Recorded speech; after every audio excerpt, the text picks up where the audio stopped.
Oferecimento Bradesco. Entre nós, você vem primeiro. Boa noite. Boa noite. Mais de 100 veículos foram apreendidos em uma grande operação contra os rachas em São Paulo. Alguns carros estão avaliados em R$500 mil. Os motoristas disputam as corridas ilegais, principalmente à noite e de madrugada. As manobras perigosas colocam em risco a vida de quem está no trânsito e também nas calçadas. As noites se tornaram agitadas e perigosas nos Jardins, um dos bairros mais ricos da capital paulista. Centenas de pessoas passaram a acompanhar e disputar corridas ilegais. Motoristas dirigem em alta velocidade e passam muito perto do público. Manobras arriscadas para exibir a potência dos carros. Alguns avaliados em R$500 mil, outros bem mais simples. A inconsequência dos condutores coloca em risco a vida de quem assiste e de quem está no trânsito. As imagens foram gravadas pela Polícia Militar. Foram 3 meses de investigação. Os policiais conseguiram se infiltrar nos grupos que organizam as corridas, até que hoje conseguiram fazer a operação e apreender vários veículos. Mais de 150 pessoas estavam reunidas para mais uma madrugada de corridas. 119 carros e motocicletas foram apreendidos. Veículos esportivos, antigos e modificados. Tantos automóveis que foi preciso acionar dezenas de guinchos. Houve até fila. Este rapaz teve o carro apreendido, mas negou participar dos rachas. A gente vem aqui para ver carro, né? Aqui é morador, eu sou morador aqui perto. A gente veio para ver carro, não para arruaçar. Este homem se irritou ao ter o carro guinchado e foi preso por desacato. Segundo as investigações da polícia, os motoristas se concentravam aqui neste posto e daqui eles saíam apostando corrida pelas ruas. Tanto que aqui a gente consegue ver vários carros esportivos, todos estacionados no pátio do posto. Acho que o asfalto fala por si só. Então, muita marca, exatamente daquelas manobras como eu falei, são arrancadas bruscas com arrastamento de pneus, né, competição de arrancada. Os participantes e espectadores são, na maioria, jovens de classe média alta. Os motoristas foram autuados pela polícia. Praticar racha é infração gravíssima de trânsito, dá multa de quase R$3 mil e suspensão do direito de dirigir. Veja agora outros destaques do dia. Mulher de ex-ajudante de ordens de Bolsonaro diz que marido inseriu dados falsos de vacinação nos sistemas do Ministério da Saúde. Lula participa das primeiras reuniões com lideranças do G7 no Japão e pode se encontrar com o presidente da Ucrânia. Moradores em situação de rua passam mal depois de comerem marmitas distribuídas em São Paulo. No Rio de Janeiro, esconderijo de traficantes tinha abertura acionada por controle remoto. Ex-presidente da FUNAI é indiciado por omissão no caso das mortes de Bruno Pereira e Dom Phillips. E na série especial, a importância dos hospitais universitários para o tratamento de animais de estimação.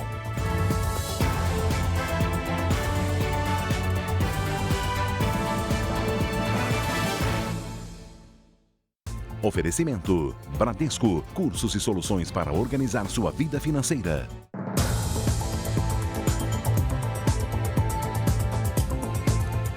Sete pessoas em situação de rua foram internadas depois de comerem marmitas entregues durante a madrugada no centro de São Paulo. A suspeita é de que elas tenham sofrido intoxicação alimentar. Dos 7 internados, apenas um teve alta hoje. Todos foram levados para prontos-socorros da região central de São Paulo durante a madrugada. A Secretaria Municipal da Saúde informou que 4 adultos e 3 crianças apresentaram vômito, sangramento, dor de garganta e na barriga. A causa do mal-estar ainda precisa ser investigada, mas os médicos que atenderam o grupo suspeitam de intoxicação alimentar. 2 filhos dessa mulher, que não quer se identificar, estão entre as vítimas. Não são os 2 que pegaram. Eu também vi com a minha irmã, o filho dele também pegou, passou a mesma coisa. E é suspeito, né? Segundo a Prefeitura de São Paulo, os pacientes relataram que as marmitas foram distribuídas por pessoas que estavam em um carro preto que estacionou na Praça da Sé. Testemunhas dizem que 2 homens teriam entregado as refeições para pessoas em situação de rua.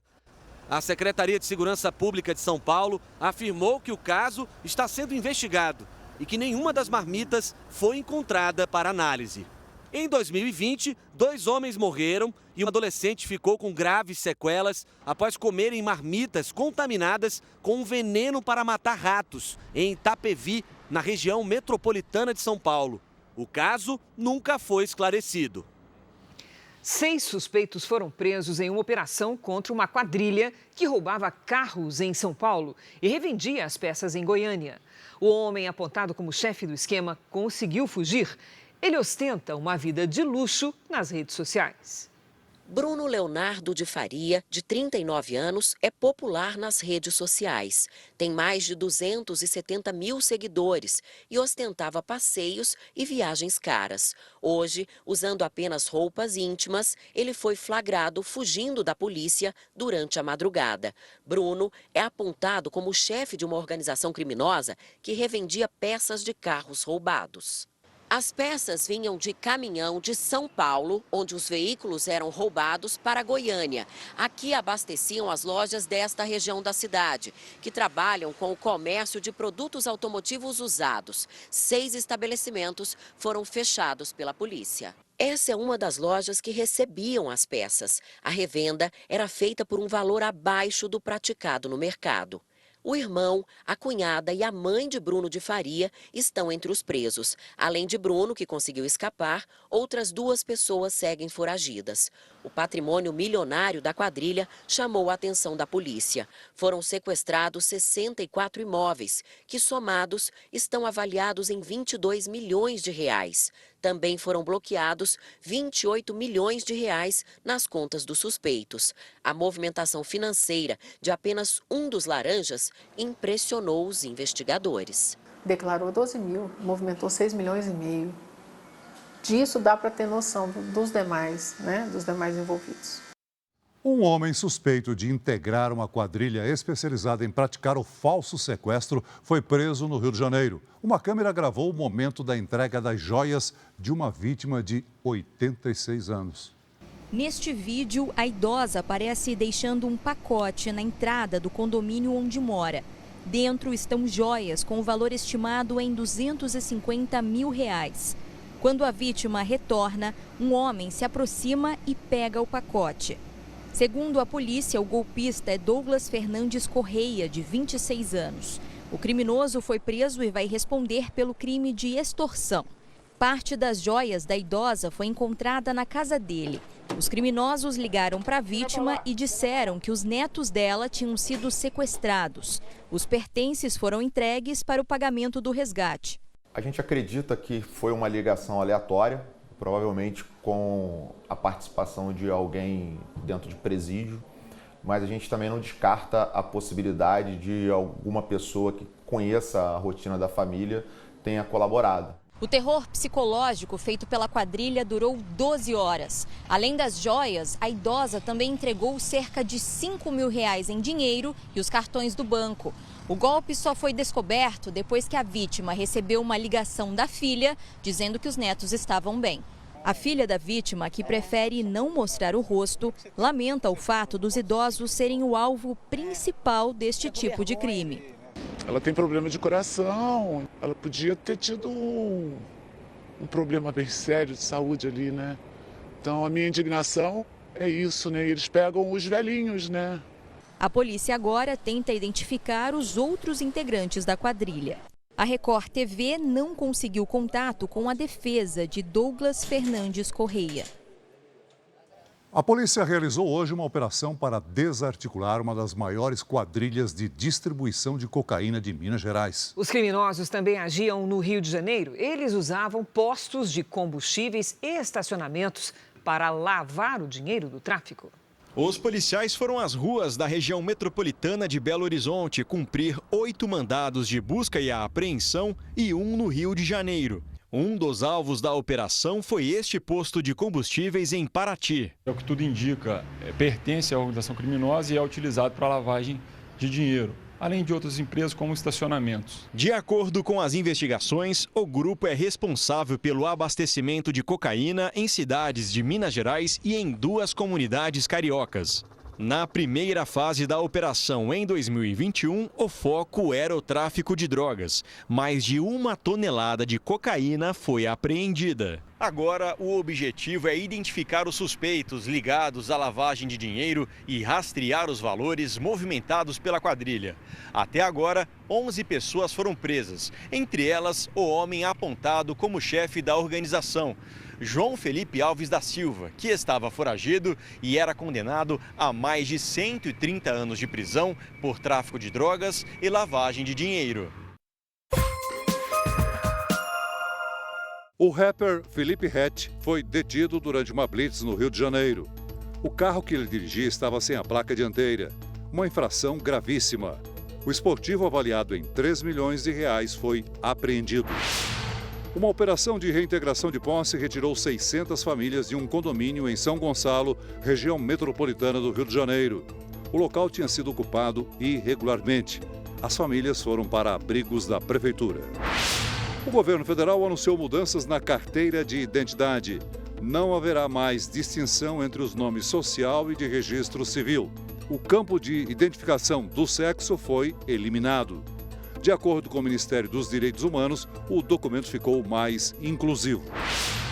O aeroporto de Natal foi arrematado por 320 milhões de reais na Bolsa de Valores de São Paulo. A empresa Zurich Airport terá a concessão por 30 anos.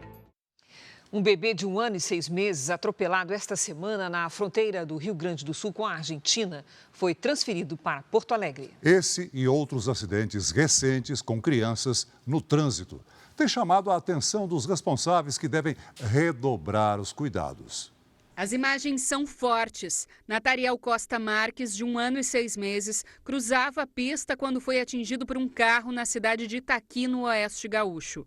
Tudo aconteceu num momento de descuido da família. Meu filho saiu, pegou um brinquedinho.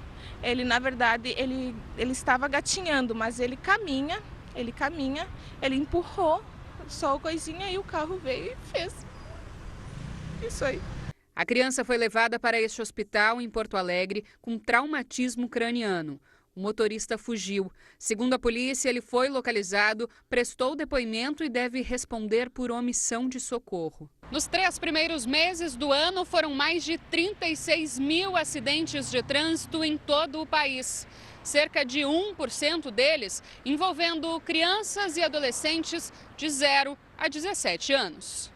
Em outro caso, em Porto Alegre, 2 crianças caminham pela rua. Uma delas atravessa correndo sem perceber o carro se aproximando. O acidente aconteceu ontem. A criança foi socorrida por testemunhas e pelo condutor do veículo.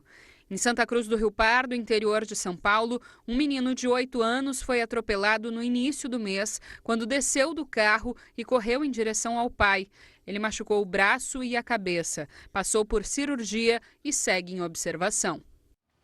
O presidente da Ucrânia, Volodymyr Zelensky, convidou o presidente Lula para uma reunião reservada durante o encontro de cúpula do G7 no Japão. Quem acompanha é a nossa enviada especial, Renata Varandas. Olá, Renata, bom dia para você aí em Hiroshima. Oi, Cris, Celso, boa noite a vocês e a todos no Brasil. Bom, o convite foi feito por meio do Itamaraty, mas o governo brasileiro ainda não respondeu. A presença de Zelensky aqui em Hiroshima só foi confirmada nas últimas horas. Nesta sexta-feira, Lula se reuniu com o primeiro-ministro australiano Anthony Albanese. Os dois discutiram a ampliação das relações bilaterais. Daqui a pouco, manhã de sábado, aqui no Japão, o presidente Lula se encontra com o primeiro-ministro do Japão, Fumio Kishida. Lula ainda terá reuniões bilaterais com o primeiro-ministro da Alemanha e também com os presidentes da França e Indonésia. Um dos principais assuntos que serão debatidos é a guerra entre Rússia e Ucrânia. Cris e Celso. Obrigada, Renata. O ministro da Fazenda, Fernando Haddad, disse hoje que o Brasil tem a obrigação de perseguir uma taxa de crescimento acima da média mundial. Foi durante um evento promovido pelo Banco Central em São Paulo. Fernando Haddad disse que o governo deve tomar a medida certa para garantir um crescimento sustentável. Segundo o ministro da Fazenda, é preciso compreender que discutir política monetária não é afrontar o Banco Central. Política monetária e política fiscal não são braços de organismos diferentes. tem que trabalhar em harmonia, tem que procurar concorrer para o mesmo objetivo. A economia ela tem que ser gerida pensando no bem-estar das pessoas. O ministro voltou a afirmar que há condições na economia brasileira para que se inicie um ciclo de cortes da taxa básica de juros. A mulher de Mauro Cid prestou depoimento hoje à Polícia Federal. O tenente-coronel é ex-ajudante de ordens de Jair Bolsonaro e cumpre prisão preventiva. Ela disse que usou o certificado de vacinação falso e que a adulteração foi feita pelo marido. O depoimento de Gabriela Cid durou quase 3 horas na sede da Polícia Federal em Brasília. Ela não falou com os jornalistas. Gabriela disse que o marido foi quem colocou os dados falsos nas carteiras de vacinação dela e das filhas do casal. Ela também admitiu o uso do certificado adulterado em viagens para os Estados Unidos. A estratégia da defesa é fazer com que ela responda só por uso de documentos falsos, que tem uma pena considerada branda, de até 5 anos. E geralmente, para réus primários, pode ser revertida em penas alternativas. Hoje, a defesa de Mauro Cid pediu ao Supremo Tribunal Federal a revogação da prisão preventiva. Os advogados alegam que existem outras medidas que podem ser adotadas, como prisão domiciliar. Ontem, o tenente-coronel do Exército ficou em silêncio no depoimento à Polícia Federal, porque a defesa dele não teve acesso à perícia feita no celular apreendido pela Polícia Federal. Cid está preso desde 3 de maio por decisão do ministro Alexandre de Moraes do Supremo Tribunal Federal. O ex-presidente Jair Bolsonaro diz que não se vacinou e não deu ordens para que as adulterações fossem feitas. O ex-presidente da FUNAI, Fundação Nacional dos Povos Indígenas, foi indiciado pela Polícia Federal por dolo eventual nos homicídios de Dom Phillips e Bruno Pereira. De acordo com a Polícia Federal, Marcelo Xavier teve conhecimento sobre o risco de vida do indigenista e do jornalista britânico e não tomou providências. A Polícia Federal também indiciou Alcir Amaral Teixeira, que atuou como coordenador-geral de monitoramento da FUNAI. As defesas deles ainda não se manifestaram. Agora cabe ao Ministério Público Federal analisar se existem elementos para apresentar denúncia à Justiça. Previsão do tempo. Os últimos dias foram de frio e geadas no sul e muita chuva no nordeste. A gente tem que conversar com a Lidiane Sayuri para saber o que a gente pode esperar para esse final de semana. Oi, Lid, boa noite. Vem frio por aí? Olha, tem mais chuva no Nordeste e o friozinho na metade sul diminui, viu, Cris? Boa noite para você. Oi, Celso, muito boa noite. Boa noite a todos. As imagens de satélite mostram que as nuvens carregadas se concentram entre Pernambuco e o norte do Amazonas. No restante do país, tempo seco. O ar polar está no oceano, mas invade o continente neste sábado e mantém as temperaturas baixas ao amanhecer. Tem chance de geada fraca nos pontos mais altos das serras do sul e do sudeste, com mínimas de 2 e de 3 graus. À tarde, os termômetros sobem e a umidade do ar fica baixa em todas as áreas claras aqui do mapa. Em Florianópolis, sábado à tarde, com 26 graus. Em Belo Horizonte, faz até 25. Em Campo Grande, em Boa Vista, 30. Em Salvador, 29. Em Fortaleza, 31 e até 33 em Porto Velho. Em Porto Alegre, em São Paulo, no Rio de Janeiro e em Goiânia, fim de semana de muito sol, com friozinho logo cedo e temperaturas amenas à tarde. Tempo delivery. O Vinícius está de olho na previsão para a cidade de Matão, no interior de São Paulo. Vamos lá. Oi, Vinícius. Olha, você conhece o efeito cebola? É o que vai acontecer no fim de semana. Se você sair de casa logo cedo, leve um casaco. À tarde, você não vai precisar dele, mas à noite volta a esfriar, tá? Máxima de 27. O Jadson é de São Gonçalo do Amarante, Rio Grande do Norte. Vamos lá, boa noite, Jadson. Olha, a previsão indica sol, com chance de chuva à tarde, até o início da próxima semana. No sábado, máxima de 31 e no domingo, faz até 30 graus. E você já participou do Tempo Delivery? Mande seu pedido pelas redes sociais com a hashtag #VocêNoJR. Cris, Celso, bom fim de semana. Para você também, Lid. Ok, Lid. Um erro marca a história do grande rei de Israel. Essa é a trama da nova fase da série Reis, que estreia na próxima terça-feira. Uma reviravolta que acontece depois do banho de uma mulher. Costume que há 3.000 anos tinha muitas peculiaridades. É essa cena da superprodução que já está cercada de expectativa. um olhar indiscreto. Esse é o momento em que o homem, admirado por toda uma grande nação, comete seu maior erro. A cena é a mais aguardada da 7ª temporada da série Reis. E ele se depara com uma mulher tomando banho. E aí ele fica naquela imagem e depois de um tempo ele até pergunta quem é aquela mulher lá embaixo. Ela é a Batseba, filha do Eliam. E aí tudo acaba acontecendo de ruim pro Davi. Nos tempos do rei Davi, o banho era diferente do que conhecemos hoje. E para as mulheres, também representava um ato de purificação. As tinas, essas banheiras da antiguidade, eram um item de luxo que poucas famílias possuíam em suas casas. Era mais comum as pessoas se banharem nos rios. Batseba estava se banhando numa banheira como esta quando foi vista pelo rei Davi. Não tinha, assim, banheira, né? Normalmente as pessoas tomavam banho com paninho, né? Ou ia no rio. Mas quando tinha banheira, tinha que ser fora da casa, porque a casa era muito pequenininha, né? E aí era no terraço. Há 3.000 anos, os banhos de purificação aconteciam assim.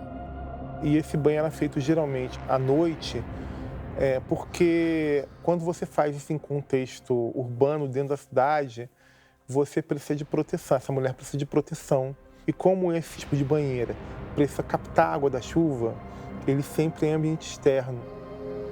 Batseba é casada com Urias, um dos principais valentes de Davi, vivido pelo ator Roger Gobet. Você é a mulher mais linda que eu já vi. Urias é um homem de caráter, né? Ele é um homem leal, é um homem fiel a Deus, ao seu rei, ao seu povo. É um homem correto, justo e amoroso. Na 6ª temporada você viu aí o Davi se casando. Mas na 7ª você vai entender quanto isso foi ruim para ele. Até o momento que ele fala, aquela ali também eu quero ter, aquela ali que é de outro. O palácio de Davi ficava no alto de Jerusalém. A localização proporcionava uma vista grandiosa. E foi em meio à paisagem da cidade que Davi avistou Batseba no momento em que ela se banhava. E um detalhe importante, ainda à luz do dia. Foi nesse contexto de um banho ao entardecer, de impurezas, que Davi observa Batseba se banhando ali no pátio da sua casa, da visão privilegiada que ele tem, né, do topo do seu palácio.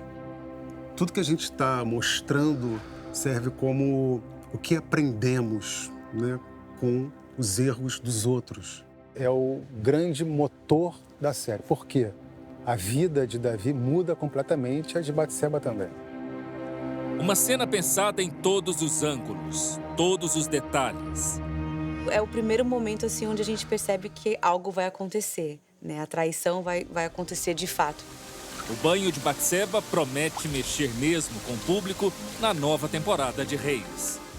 Acho que o grande pecado de Davi está aí, na fraqueza com relação à tentação das mulheres. O capítulo está muito intenso, porque além do pecado de Davi, tem uma outra tragédia acontecendo. E aí, quando a gente escreveu, a gente chorou, porque é muito triste. Para os atores, também foi um mergulho em sentimentos profundos. Até quando você vai me fazer de bobo? São cenas belíssimas, tristíssimas e poderosíssimas. Todo esse momento que eu estou vivendo agora com ele é muito emocionante para mim, emotivo.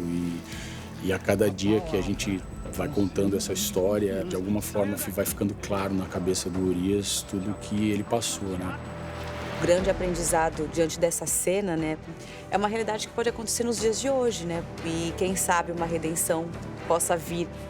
Eu vejo que essa história, ela vai ajudar muitas pessoas, porque assim como, né, esse pecado foi uma tragédia, mas ele também é uma superação muito grande.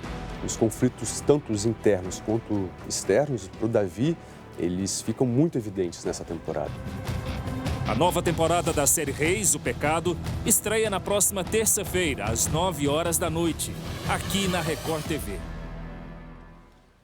E para acompanhar todas as novidades dessa superprodução, você tem de acessar r7.com. Lá você encontra bastidores, fotos e vídeos exclusivos das gravações. Veja a seguir, 15 pessoas já morreram por causa das enchentes na Itália. Comerciantes da região da Cracolândia contratam segurança particular e colocam grades em frente às lojas para se proteger de saques e furtos. Polícia procura mulheres que estavam com turistas chilenos antes de queda de mirante no Rio. Vítimas podem ter caído no golpe do Boa Noite Cinderela. Correria, esperança e despedidas. Na série especial você vai conhecer a rotina de hospitais veterinários de cidades do interior paulista.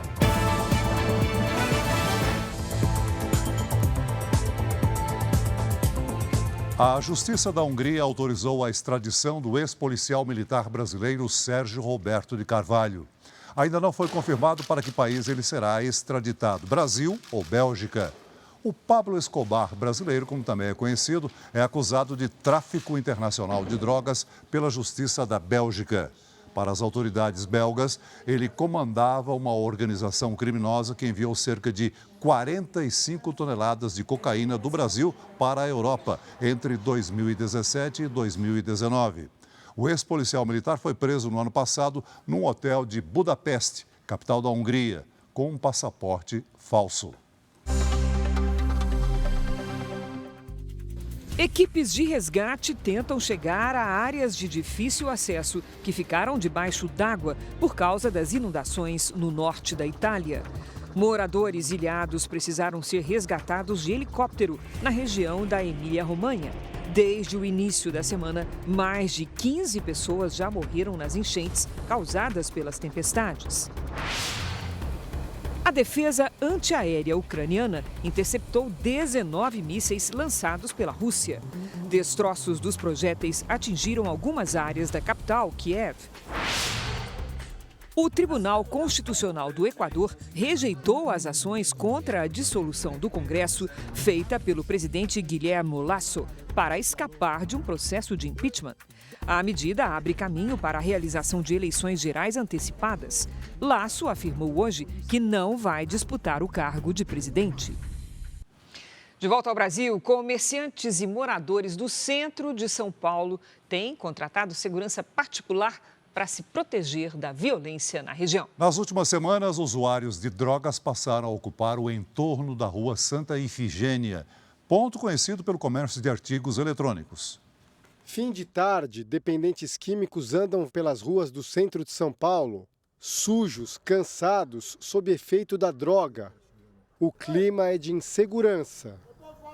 A partir de agora, os seguranças contratados pelos comerciantes começam a colocar grades aqui em frente às lojas para proteger os estabelecimentos de possíveis saques, possíveis furtos. Isso porque o fluxo da Cracolândia ele só começa a chegar e daqui a pouco vai tomar conta de toda essa rua. As imagens que você vai ver agora se tornaram rotina na região da rua Santa Efigênia. Uma multidão de dependentes toma conta do espaço público. Brigas e confusões são comuns. Durante o dia, o fluxo se espalha por outros pontos. Chega a esquinas onde antes havia tranquilidade. Para não chamar muita atenção, guardamos nosso equipamento profissional e gravamos apenas com o telefone celular. São 3 horas da tarde e o dono dessa loja de equipamentos eletrônicos decidiu fechar as portas do estabelecimento porque o fluxo da Cracolândia agora passa bem aqui na frente. Nesse horário, o movimento de clientes costumava ser intenso, mas desde que os usuários se instalaram nessa região há menos de um mês, ele viu o faturamento cair em mais de 60%. O prejuízo é total, não consegue pagar aluguel, não consegue pagar os funcionários e já pensa em deixar a região. O lojista tem medo de mostrar o rosto. O faturamento cai mais de 60%. Dos 40% que eu tenho, alguns clientes fixos que eu tenho, que eu despacho o material. Eles também não vêm aqui. A gente está pagando segurança particular, mas às vezes também não sabe se a segurança particular vai conseguir segurar. Entendeu? A gente não fica seguro. Essa outra empresária também paga a segurança privada para se proteger. A gente se obriga a pagar uma segurança à parte para a gente se sentir um pouco mais seguro, porque não é 100% seguro. Em alguns momentos do dia, a Guarda Civil Metropolitana tira os dependentes da frente das lojas. As ruas são limpas, mas em questão de horas, eles voltam a ocupar o local. Da janela de casa, moradores presenciam cenas assustadoras. O que a senhora já viu? Droga, sexo, venda, roubo, assalto, tudo que jamais imaginei ver. Júlio César foi assaltado quando saía para trabalhar. Está traumatizado. Puxaram minha bolsa, meu óculos e meu celular e minha carteira. Qualquer coisa que eu ando aqui, eu ando com medo de vir alguns caras me assaltariam ou eu me machucar dessa vez. A família dele morava numa comunidade na periferia da capital. O sonho da casa própria foi realizado com a compra do apartamento no centro. Mas eles já não sabem mais se valeu a pena. Choro toda noite. Quando eu olho na janela ou quando meu filho sai para ir para a academia, que eu tenho medo dele faltar. Se fosse de aluguel, eu não estava mais aqui. Eu amo meu apartamento, mas o que eu estou passando, eu acho que na periferia eu estava melhor. A Secretaria da Segurança Pública afirma que o policiamento foi reforçado no centro de São Paulo e que na semana passada houve uma redução de cerca de 40% no número de roubos em relação ao fim de março, quando o policiamento começou a ser ampliado. Em nota, a Prefeitura disse que intensificou as ações de zeladoria e que os atendimentos de saúde aos dependentes químicos aumentaram 45% no último ano. Os acidentes domésticos provocaram quase 110 mil internações de crianças e adolescentes no ano passado em hospitais públicos. Ferimentos por armas de fogo, afogamentos e queimaduras foram os que mais cresceram em um ano. Foi quando brincava de soltar pipa com os amigos que Júnior sofreu um acidente que mudou para sempre a rotina dele e da família no ano passado. Aí cheguei lá, ele já estava no chão, aí meu pai já foi atrás também. Nós teve que se adaptar para poder estar ajudando ele da melhor forma possível, né? A pipa ficou enroscada na fiação elétrica. O garoto tentou tirá-la com uma barra de ferro e tomou um choque. O menino, hoje com 8 anos, ficou internado 15 dias e teve as 2 mãos amputadas. Só no ano passado, no Brasil, foram registradas quase 110 mil internações de crianças e adolescentes causadas por acidentes, ou seja, lesões não intencionais. As quedas representam 43% das ocorrências. Essa análise foi feita por uma ONG com base na última pesquisa do DataSUS. O número permanece praticamente o mesmo de 2021, mas o que preocupa os especialistas é o aumento de acidentes com armas de fogo, que cresceram quase 20% de um ano para o outro. No ano passado, houve 92 internações na rede pública por esse motivo. São adolescentes, crianças que acharam armas em casa e fizeram o uso, o disparo. Então, isso chama muito mais atenção pelo cuidado que se deve ter quando decide ter um armamento dentro de casa. O estudo também mostra o crescimento de quase 8% nos afogamentos, que passaram de 197 para 212 casos de um ano para o outro, e também das queimaduras, 5,55%. O relatório indica ainda que cuidados básicos podem reduzir em mais de 90% os riscos de acidentes e de mortes entre crianças e adolescentes. Precisa de um olhar de um adulto, né? Deixar com outra criança ou com um adolescente não é seguro. E nunca confie nos minutinhos que você vai ali fazer alguma coisa ou vai olhar o celular. Um acidente acontece em segundos. No caso do Júnior, um acidente que deixou marcas para o resto da vida. Tem que tomar bastante cuidado, né? Porque a criança, ao mesmo tempo está aqui, um minutinho que ela sai, já pode acontecer algo, foi o que aconteceu. O síndico de um prédio foi covardemente agredido por um morador durante uma discussão na academia do edifício, que fica em São Paulo. As imagens mostram o administrador do condomínio, de cinza, levando uma sequência de chutes, um soco no rosto e depois uma cabeçada do homem vestido de branco, que pareceu enfurecido. Em seguida, já no corredor dos elevadores, a agressão continua e o síndico é enforcado, enquanto outras pessoas tentam separar. Tudo teria começado depois que o morador reclamou de algumas regras para o uso da academia do prédio. Ele ainda não foi encontrado. A polícia suspeita que os turistas chilenos que caíram de um mirante no centro do Rio de Janeiro tenham sido vítimas do golpe Boa Noite Cinderela. Eles foram vistos na companhia de 2 mulheres. Um dos turistas morreu na queda, o outro se recupera, mas disse que não se lembra do que ocorreu. A polícia passou o dia ouvindo os depoimentos de bombeiros que participaram do resgate. Os chilenos Ronald Rafael Terreda Sobarzo e Andrés Ruiz estavam no Rio a passeio desde a semana passada. Os 2 foram encontrados desacordados perto deste mirante, na região central da cidade. Eles caíram de uma altura de 9 metros. Ronald Terreda teve traumatismo craniano e não resistiu. Os investigadores já sabem que os amigos foram vistos pela última vez no bairro da Lapa, região boêmia do Rio, acompanhados de 2 mulheres.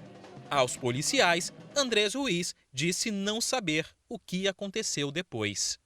Ele só se lembra num primeiro momento que eles foram colocados. Ele entrou num carro e aí ele só se lembra depois que estavam no Souza Aguiar. Os chilenos foram encontrados 5 horas depois da ida à Lapa, sem celulares e cartões de crédito. A polícia analisa imagens de câmeras de segurança para tentar identificar as 2 mulheres que estariam com os turistas. A possibilidade de acidente não está descartada, mas os investigadores acreditam que as vítimas tenham caído no golpe do Boa Noite Cinderela, quando são dopadas sem saber. Andrés se recupera em um hospital particular. Segundo a polícia, não foram identificadas lesões de luta corporal nas vítimas. Veja a seguir: Supremo suspende julgamento sobre a legalidade de revistas íntimas em presídios. No Rio de Janeiro, estudantes e passageiros de ônibus ficam no meio do tiroteio durante operação policial. 17 suspeitos foram presos.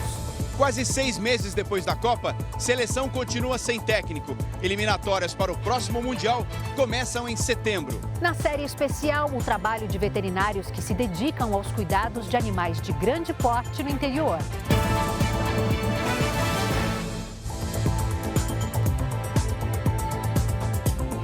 Dezessete suspeitos foram presos no Rio de Janeiro durante uma operação contra uma facção que pretendia invadir uma comunidade controlada por um grupo rival. Parte dos criminosos foi encontrada em um esconderijo construído dentro de uma ONG. No local foram apreendidos fuzis e granadas. 1 a 1, os criminosos saíram do buraco feito na parede. 10 estavam no local. O esconderijo ficava dentro da sede de um projeto social no Complexo de Israel, zona norte do Rio. Na entrada, uma porta de concreto que era aberta com controle remoto.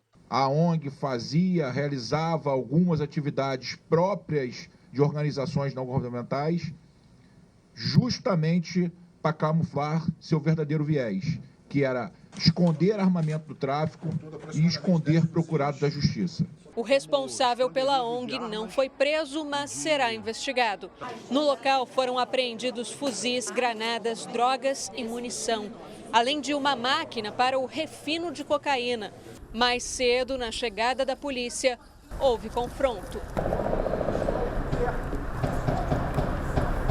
Motoristas ficaram no meio do fogo cruzado. Alunos e professores de uma escola deitaram no chão para se proteger. Nas ruas, traficantes usaram um ônibus e um caminhão para dificultar a movimentação dos policiais. Em outro ponto da comunidade, 7 traficantes foram presos após fazer uma família refém. Houve todo o protocolo de gerenciamento de crise, isolamento, contenção, negociação, e esses 7 indivíduos com 7 fuzis foram presos e suas armas apreendidas. Segundo a polícia, a operação tem como objetivo conseguir informações sobre as ações planejadas por Álvaro Malaquias Santa Rosa, mais conhecido como Peixão. O traficante é um dos criminosos mais procurados do país e estaria liderando invasões para expandir os territórios que domina. Álvaro Malaquias não foi preso na ação de hoje. Esses marginais se encontrariam ali para fazer invasões a outras localidades, principalmente em comunidades da Baixada Fluminense. O Supremo Tribunal Federal julgou hoje se estados podem fazer revista íntima nos visitantes de unidades prisionais. Os ministros até chegaram a formar maioria para proibir a prática, mas logo em seguida o julgamento foi suspenso.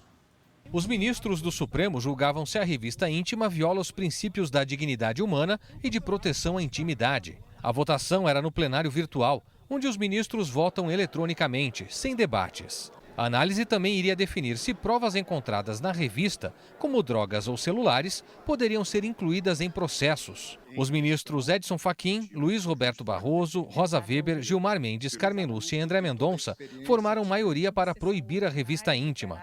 Mas depois de votar, Mendonça mudou o posicionamento. Segundo o gabinete do ministro, houve um erro no lançamento do voto, já que ele pretendia votar pela manutenção das revistas íntimas. A situação levou o ministro Gilmar Mendes a pedir destaque do tema, o que paralisa o julgamento e obriga que o assunto seja debatido presencialmente. O ministro Gilmar Mendes chegou a propor no voto a fixação de um prazo de 24 meses a partir do fim do julgamento, para que todos os estados da federação adquiram aparelhos de scanner corporal ou tecnologia similar para substituir a revista. Com pedido de destaque, o julgamento recomeça do zero, sem aproveitamento dos votos de hoje. A revista íntima em presídios é adotada para o controle da segurança das unidades. Homens e mulheres precisam tirar a roupa e agachar sobre um espelho. Agora cabe à presidente da corte, Rosa Weber, definir a data para o novo julgamento. Futebol. Sem técnico, a seleção brasileira sonha em contratar o treinador do Real Madrid, Carlo Ancelotti, para o ciclo até o próximo Mundial. Já são quase 6 meses sem técnico, desde a eliminação para a Croácia na Copa do Mundo do Catar. Eu acho que já deveria ter um técnico. Está demorando muito. Uma vergonha. O último a comandar a seleção brasileira foi Tite. O torcedor está dividido. Há quem prefira técnicos brasileiros. Dorival Júnior. O Mano Menezes. O Luxemburgo. O Diniz. Outros gostariam de um estrangeiro. Contratar logo o Ancelotti. Guardiola. Sampaoli. Ele é um bom técnico. Jorge Jesus. O presidente da Confederação Brasileira de Futebol, Edinaldo Rodrigues, já deu declarações indicando que gostaria de contratar o técnico do Real Madrid, o italiano Carlo Ancelotti. A eliminação do time da Liga dos Campeões da Europa e a perda do Campeonato Espanhol dão esperança aos dirigentes brasileiros. Com os fracassos desta temporada, o presidente do clube espanhol pode decidir pela demissão do italiano. Ele prefere ficar no Real Madrid. Ele só assume a seleção brasileira se o Real Madrid mandá-lo embora. O contrato dele vai até junho de 2024. Então a CBF espera, de joelhos, que o Real Madrid mande ele embora, o que é difícil. Aos 63 anos, Ancelotti conquistou 4 vezes a Liga dos Campeões. É um dos treinadores mais prestigiados do mundo. Um dos entraves para a chegada dele pode ser o salário. Segundo a imprensa europeia, os vencimentos do italiano no Real Madrid são bem superiores ao que a CBF pagava para Tite. O tempo joga contra a seleção. Mês que vem, o Brasil tem 2 amistosos que poderiam servir de preparação para as eliminatórias da Copa do Mundo de 2026. O torneio começa em setembro contra a Bolívia e logo depois contra o Peru. Das 10 seleções que disputam a classificação, 6 podem conseguir uma vaga direta na próxima Copa. A última situação parecida com esta foi após a Copa de 1986 no México. Carlos Alberto Silva assumiu depois da seleção ficar quase 1 ano sem treinador. Sebastião Lazzaroni, que comandou o Brasil na Copa de 1990, critica o atraso. Seja logo definido o treinador da seleção brasileira, porque a indefinição não traz benefício nenhum. As universidades do interior do Brasil se tornam referência no tratamento de animais por causa dos cursos de graduação e das pesquisas. Os hospitais universitários são uma das principais alternativas para quem tem animais de estimação. Na última reportagem da nossa série especial, você vai ver que até um cavalo pode ser pet.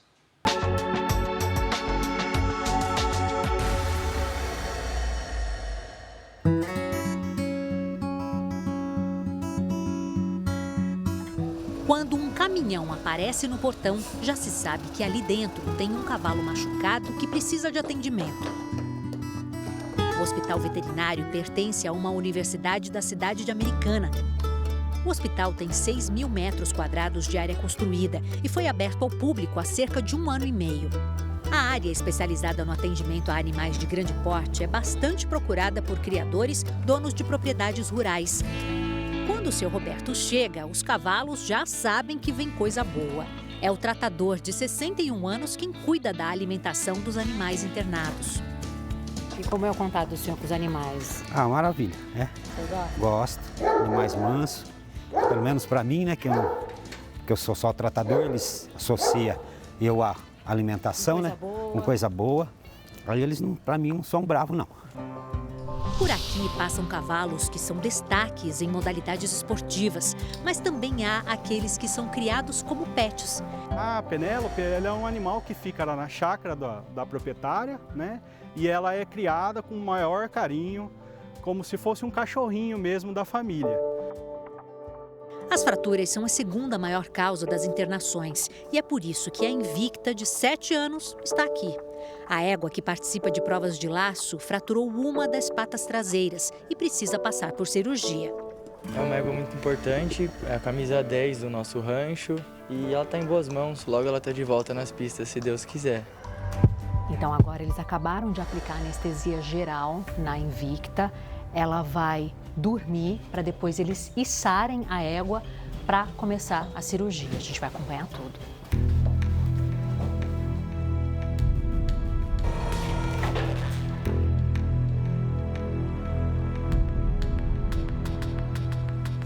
O procedimento começa. Enquanto o anestesista monitora os sinais vitais da égua, o cirurgião corrige a fratura com precisão em cada movimento. Para ele, um hospital com boa infraestrutura é fundamental para procedimentos como esse. Nós não podemos perder a essência de pensar que nós nos formamos para melhorar a vida dos bichos. A cirurgia da Invicta foi um sucesso. A cerca de 220 quilômetros de distância da cidade de Americana, profissionais de um outro hospital veterinário se desdobram em uma rotina que inclui muitas vitórias e algumas derrotas. O Boni é um Schnauzer de 12 anos que há 2 meses foi diagnosticado com câncer na traqueia.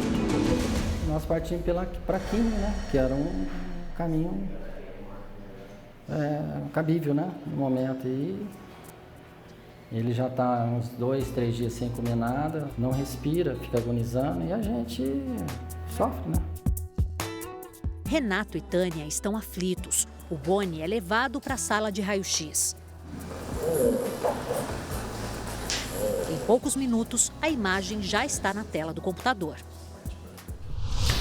Na espera por atendimento, tutores preocupados e pacientes com um olhar de quem não sabe bem o que está fazendo por aqui. O hospital pertence à Unesp, Universidade Estadual Paulista. É referência em pesquisas e oferece diversas especialidades da veterinária, como clínica, cirúrgica, oncologia e nutrição. Na emergência, são 600 atendimentos por mês, todos pagos. A Kiara, de 9 anos, está em tratamento contra um câncer e teve uma das patas amputada por causa da doença. A labradora é trazida ao hospital 2 vezes por semana para sessões de imunoterapia e 1 vez por mês para sessões de quimioterapia. Para a família que a adotou quando ela era filhote, não é sacrifício, é amor. Chegou pequenininha e a gente cuida dela desde então. Como é a relação dela? Qual é o teu sentimento por ela? Ah, eu amo ela. Ela é muito carinhosa, uma cachorra linda. Há 3 anos, a Maggie, que também tem 9 anos, luta contra um câncer que teima em se espalhar. Prestes a enfrentar a 4ª cirurgia, a Rottweiler recebe o carinho do tutor Lucas e a atenção da equipe de residentes. Hora de ir para a sala de cirurgia. Os preparativos para o procedimento são feitos com muito cuidado pela equipe de veterinários. Enquanto a Maggie é operada, do lado de fora do centro cirúrgico, tem um coração apertado. Estou um pouquinho ansioso, bem ansioso. Espero que dê tudo certo. Eu brinco que tem que fazer um tratamento psicológico bom para acompanhar, porque tem sido difícil. Lembra do Boni, o Schnauzer do Renato e da Tânia? A veterinária Noélia foi quem diagnosticou o câncer dele em março. A médica compara os 2 exames e constata que a situação é muito grave. Nesse caso do Boni, infelizmente, não temos mais do que fazer. Sem perspectiva de melhora e diante do sofrimento do cãozinho, Noélia vai até os tutores do Boni para pedir a eles que tomem uma decisão muito difícil. Nesses casos, é preciso que vocês assinem um termo, porque a gente está falando de eutanásia, né? Eu não quero ver ele sofrer. Então, é isso. Como em qualquer hospital, nem toda história tem um final feliz. Falta pouco tempo para o procedimento do Boni e a Tânia está aproveitando esses últimos minutos para se despedir do cachorrinho.